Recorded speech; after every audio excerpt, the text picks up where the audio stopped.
So welcome to tonight's Dharma talk, and tonight I'd like to talk about samsara, putting aside desire and discontent in regards to the world, and also wise attention. So I've been, like all of us, we've been experiencing some pretty turbulent times. Of recent times.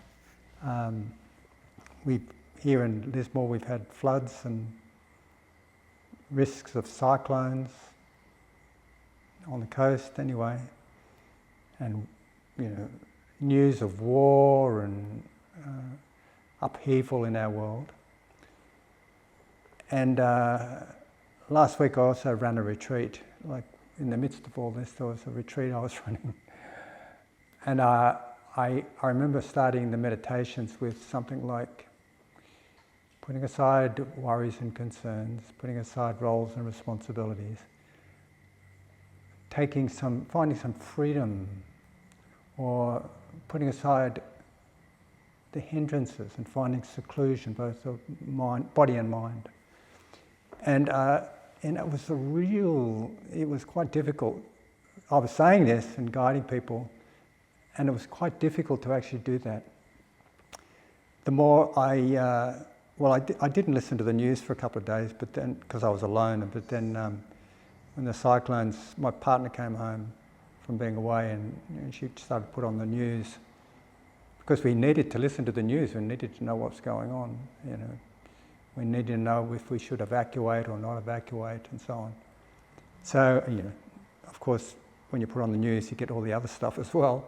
The news about the world, and it's like I attended to it, and I would get dragged into it, and I see this as being dragged into samsara, and samsara, it's another way of talking about the world.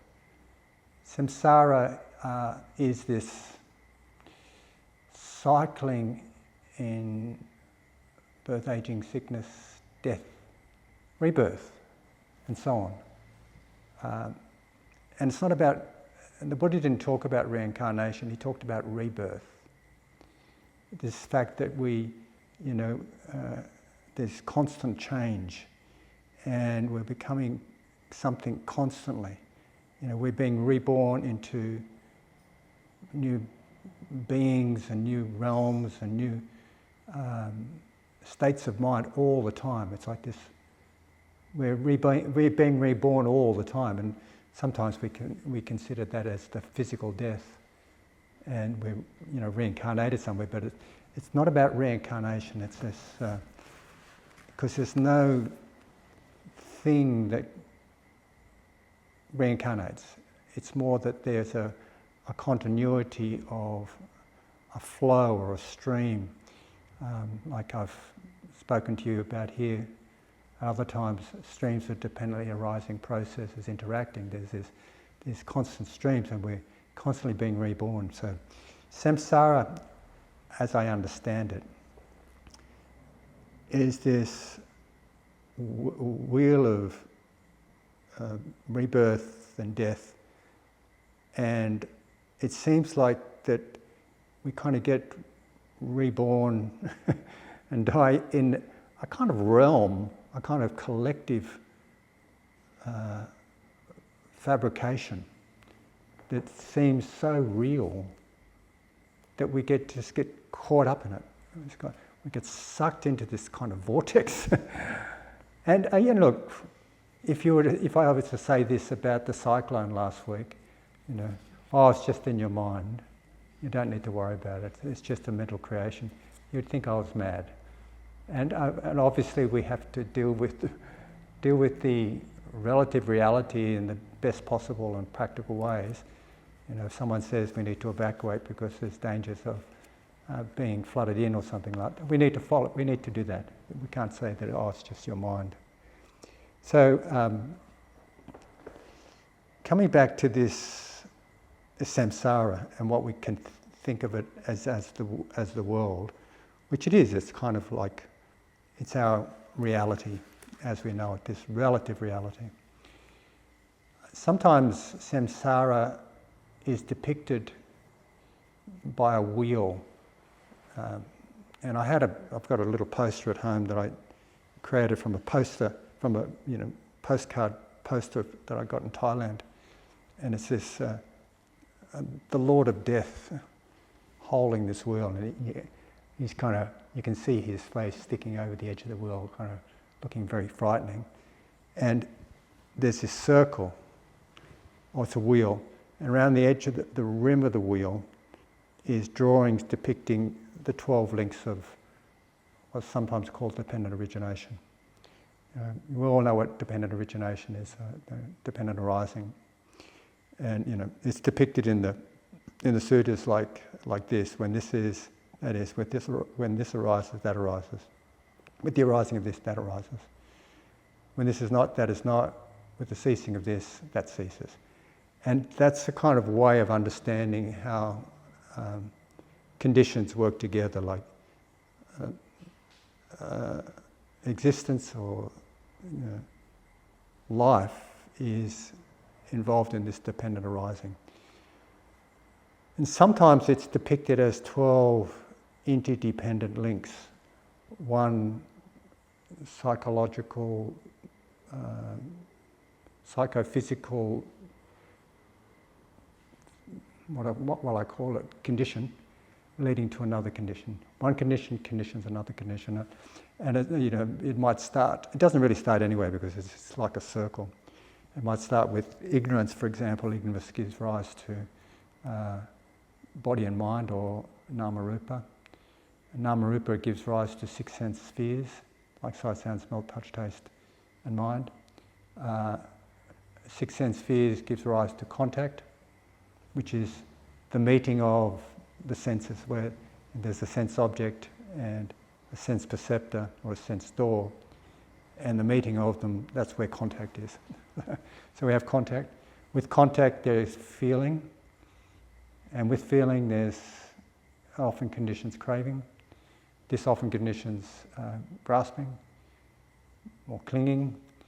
Then that conditions becoming, and that conditions birth, and that conditions aging, death, then dying, and then ignorance, and then the circle goes on. I don't know how many steps I might have missed out 1 or 2 steps. I'm not sure, but that's the way it kind of is depicted, and this is depicted around the rim of this wheel of samsara.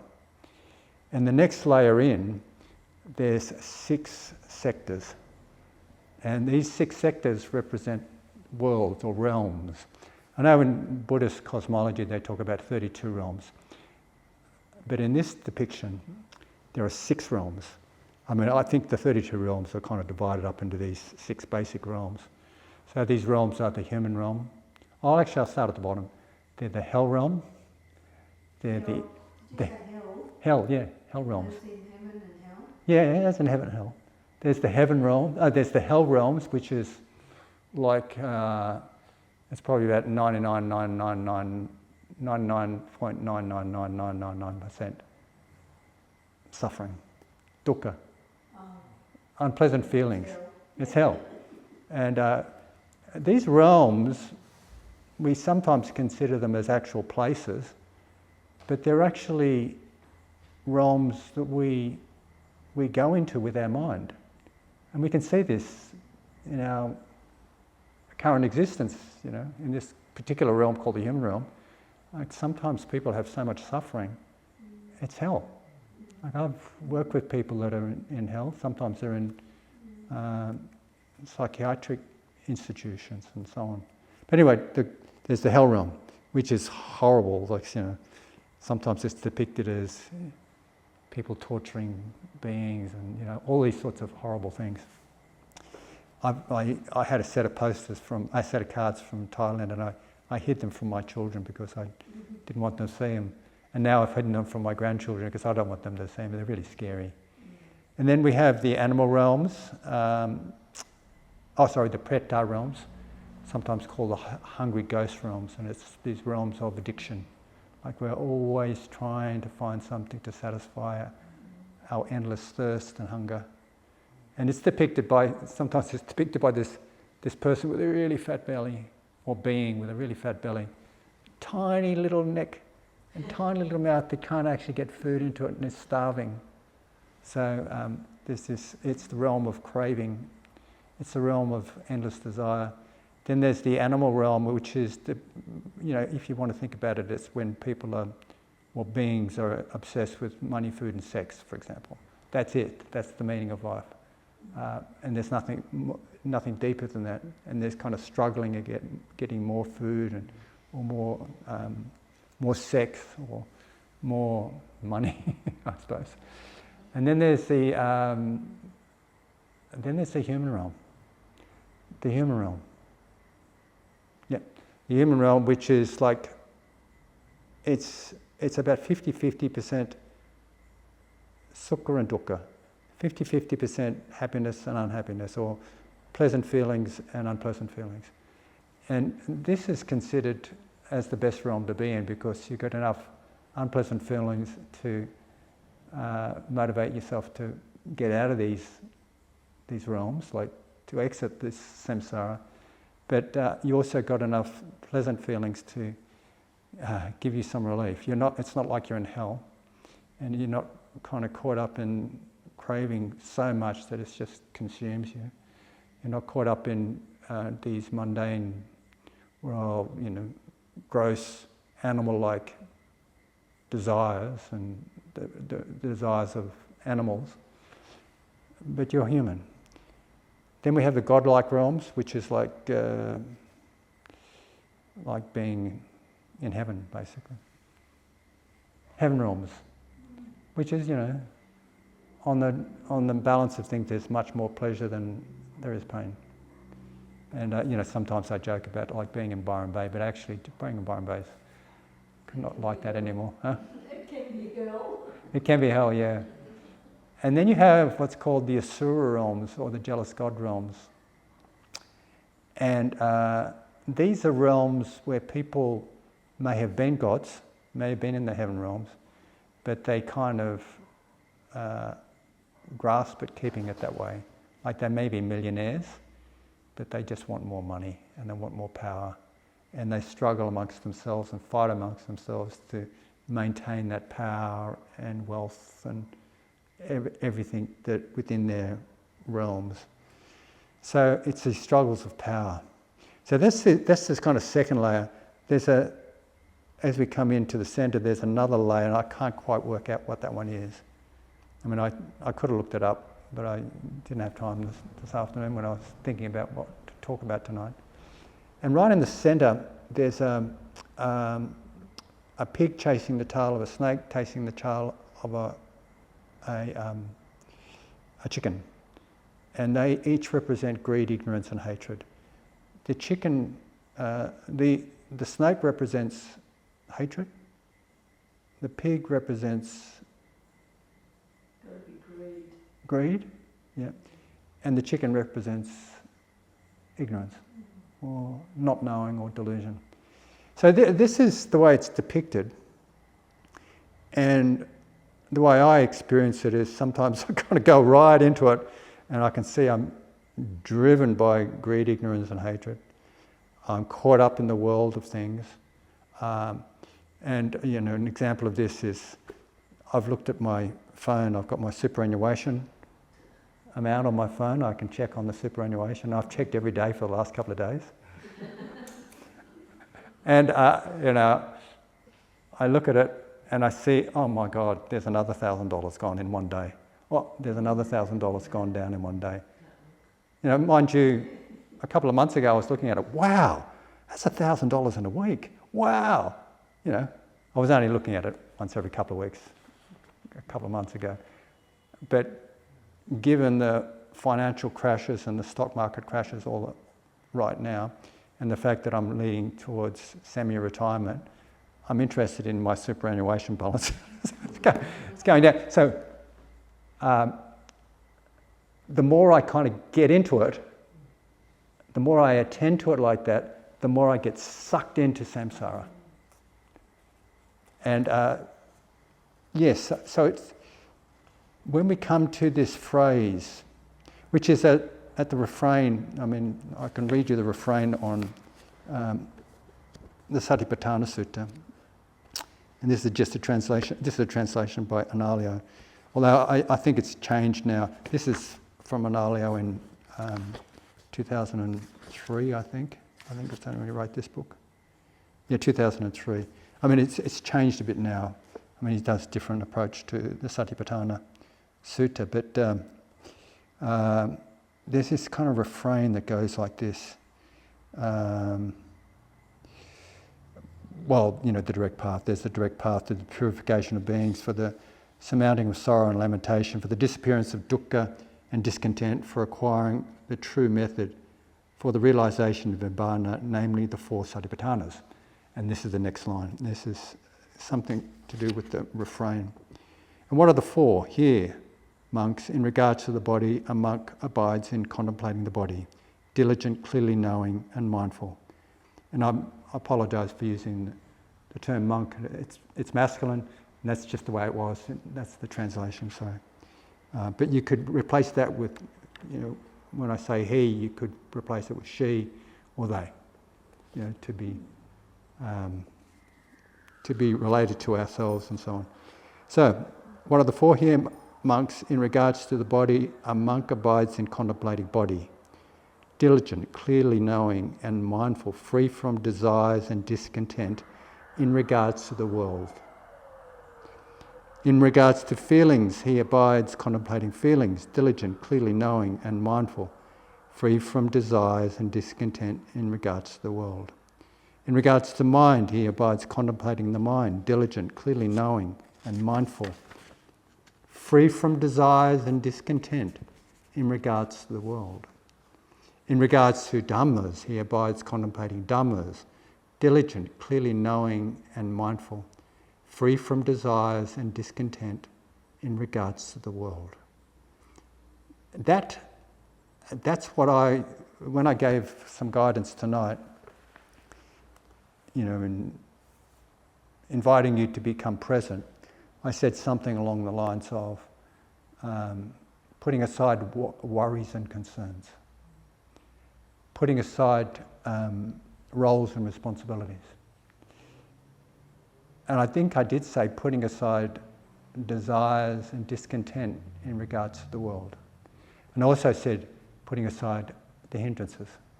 So when we talk about putting aside the hindrances, we're actually talking about mental seclusion.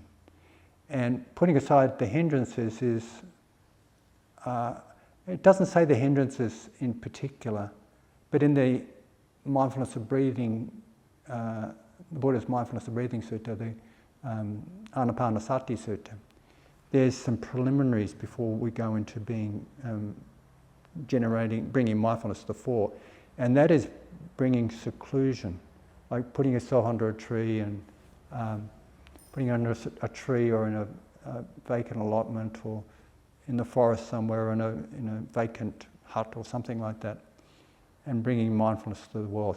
What I think the Buddha's saying there is to find both physical seclusion and mental seclusion.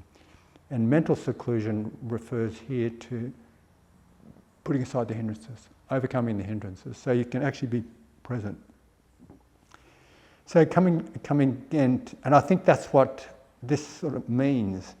There's later on in the sutta, there's another way of describing this. It goes something like this. Hold on, I'll just find it for you. There's another way of describing this refrain.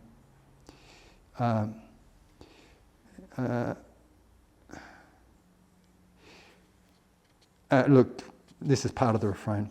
Mindfulness that there is body is established in him to the extent necessary for bare knowledge and continuous mindfulness. And he abides independent, not clinging to anything in this world. And this is how, in regard to the body, he abides contemplative body. So that's that. He abides independent, not clinging to anything in this world. That's what I'm talking about here. That I find difficult, especially when we're living in the world. And last week we had cyclones and floods, and we're clinging to the news, and we had to operate in relationship to those news. We're also hearing about all this political upheaval all over the world with wars and people killing each other, and it's so distressing. But when we sit, if we can sit, we need to do what we need to do in relationship to maintaining safety and doing everything we need to do to help people and be compassionate and kind. But I notice that when I go into my hut, and there's nothing I need to do, there's nothing that I need to protect or look after, and there's no responsibilities. Say, sometimes I get into my hut at 3 a.m. in the morning or 4 a.m. in the morning because I just wake up, and why not meditate? So I'll go and meditate. So I sit there and I notice my mind gets caught up in the world. It's what am I going to do tomorrow? What will I do about that? That'd be wonderful if I could do that. My goodness, what about that? So there's a real effort.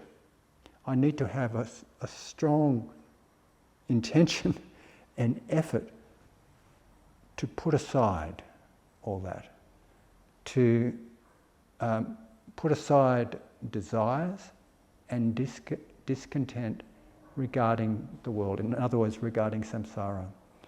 And I think the way this begins is with what's called yono manasakara, which translates as wise attention. Wise attention. So wise attention is attention that isn't sucked in by greed, ignorance and hatred. Unwise attention is like me looking at my phone to see my superannuation and balance, and kind of I noticed this morning, I looked at it today, and there was this, I kind of closed my eyes and I watched my mind, and I wanted it to be something, and I didn't want it to be less than what it was yesterday or last night. I can remember how much it was, and I've lost about, I don't know, in 3 weeks I've lost about $7,000. So, I was having desire. And I looked at it, it was actually the same as it was last night.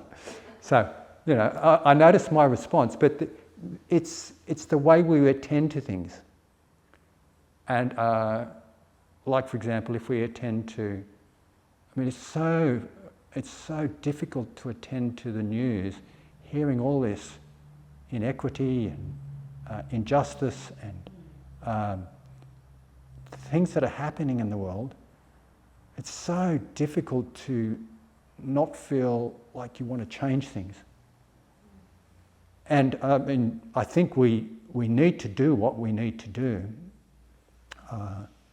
I think of that wonderful serenity prayer, give me the grace to change the things I need to change. Give me the courage to change the things I need to change. The acceptance, the grace to accept the things that I cannot change, and the wisdom to know the difference between the one and the other, something like that. And which I think is a perfect way of describing equanimity. So, in regards to the world, like these amazing, shifts in world order and changes in the way, politics is working and all these things that are happening, we need to have equanimity. And that's not necessarily saying we agree with it, but we need to be able to accept the reality of what's actually happening. And I think that's what equanimity is, rather than denying it. And I think that that's wise attention. And it doesn't mean we don't do anything. It doesn't mean we don't act and stand up against injustice or inequality or all the terrible things that we're seeing in the world. But we do what we can, and it's based on this sense of being free from desires and discontent, free from the craving for something or the craving to push it away, free from this craving to get something or cling on to something, like my money, and this frustration and craving and aversion and hatred to push away something, to rebel against something. Well, maybe rebel's okay, but it's just this, it's the internal experience of pushing away, it's hatred, because we're kind of falling into the same patterns or ways of attending to things that other beings that we're adverse to are falling into. So, I think I've said enough for tonight. I must have spoken for about at least 20 minutes or 25 minutes. I'm not sure, I didn't look at the clock before I started. So thank you very much for your attention, and let us all incline towards freedom from desire and discontent in regards to the world. Thank you.